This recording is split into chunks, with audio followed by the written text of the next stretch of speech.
CPI da Saúde. Sindicalista é ouvido em sessão aberta e vice-governador confirma depoimento à tarde. Erro que custou um sonho. Idoso sai da lista do Morar Bem sem saber o porquê. E terrorismo. Polícia Federal prende 10 suspeitos de prepararem ato terrorista na Olimpíada. Os fatos da política, do DF e do entorno que você confere a partir de agora no Band Cidade, primeira edição.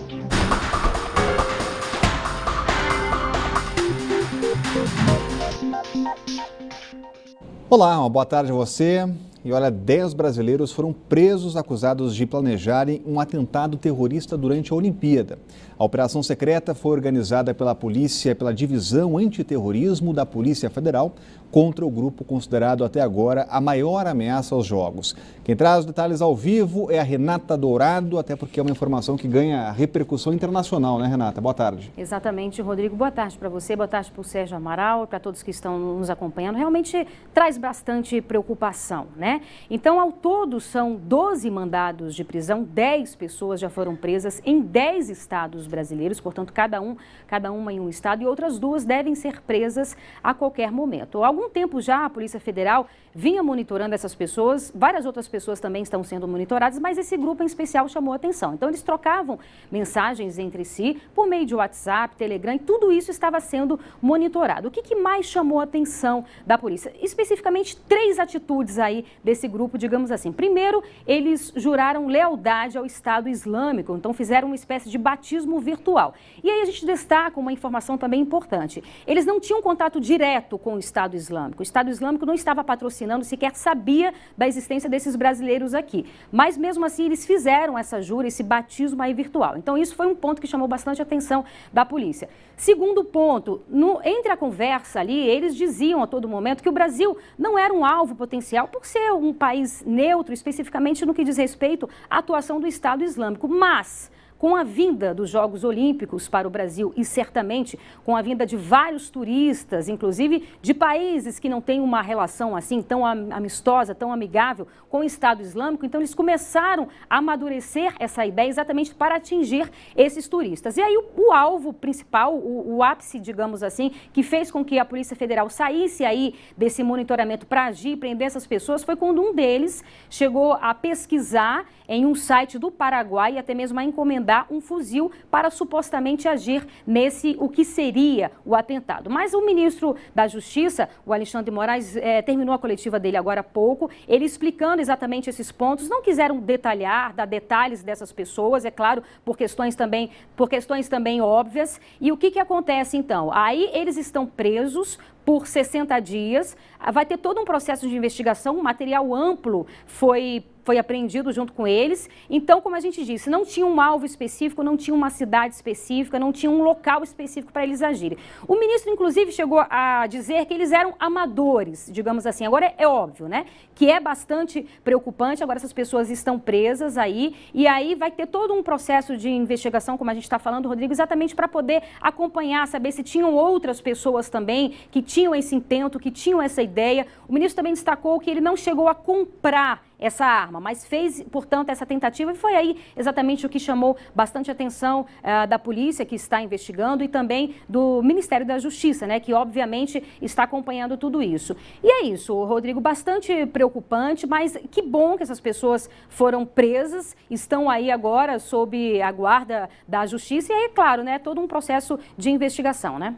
Obrigado, Renata. Informações realmente importantes, vão repercutir muito ainda hoje. Sérgio Amaral, agora o governo mantém a postura de dar tranquilidade às pessoas e mostra que a polícia está trabalhando. Mostra, sobretudo, que o serviço de inteligência está funcionando, né? Porque foi serviço, isso aí foi um trabalho de inteligência, de acompanhamento de internet, acompanhamento dos aplicativos de mensagem, como o WhatsApp e o Telegram. Então, mostra o seguinte, que quem tem que resolver essa questão de segurança e de inteligência está trabalhando, está atento, esse trabalho está dando certo, e até a atuação de hoje da Polícia Federal foi perfeita, porque é o seguinte, se alguém fala para outro, né, Rodrigo, que tem vontade de roubar um banco, se tem vontade de bater em alguém e tudo, o ter vontade, manifestar a intenção, não significa nada. A pessoa só pode ser presa depois de roubar um banco, depois de agredir alguém. Mas no caso do terrorismo é diferente.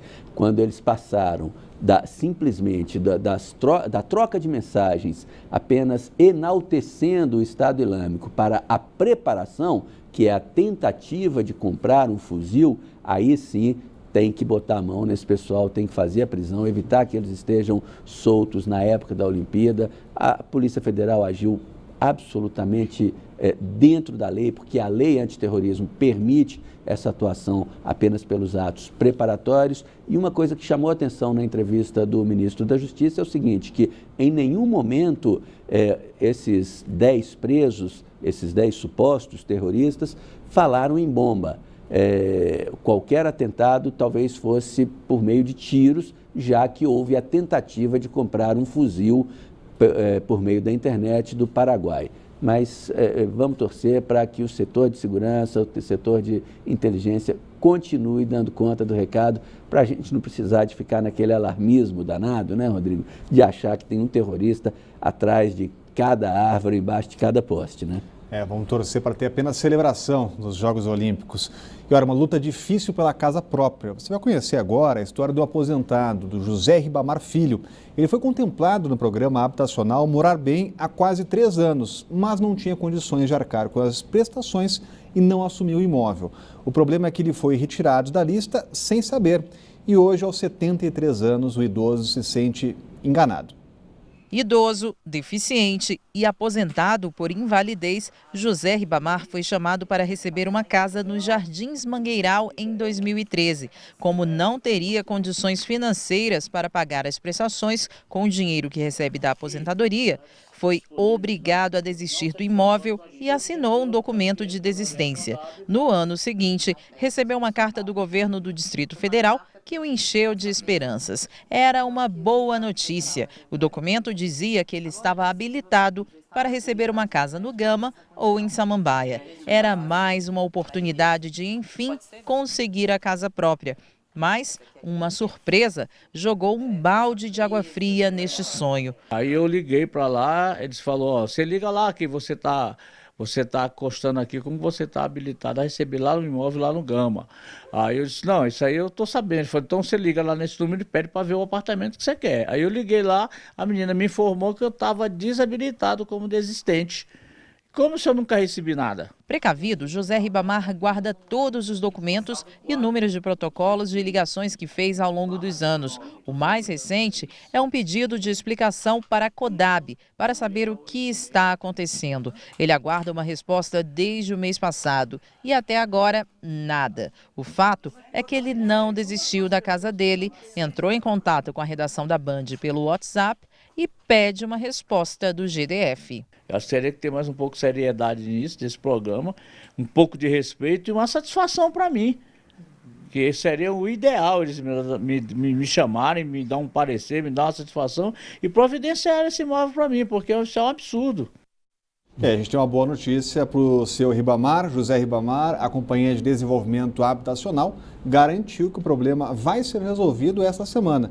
Ainda segundo a CODAB, a falta de atualização dos dados pessoais do morador do Recanto das Emas foi o que causou o problema dele e agora não precisava passar por tudo isso, né? E é claro que essa falta de atualização não foi culpa dele, né? Por sorte, o senhor José Ribamar é organizado e tem toda a documentação em casa, com os números de protocolos, até de ligações telefônicas, como a Érica mostrou na reportagem aí. Agora, menos mal que a CODAB, então, reconhece o erro, né? E se ele perdeu o lugar na fila por um erro que não foi dele, ele deve ser recolocado lá na frente da fila para conseguir finalmente a sua casa própria, que isso é o que ele tem direito. Agora, é um absurdo que a administração dessa lista tenha esse tipo de organização ou desorganização, né, Rodrigo?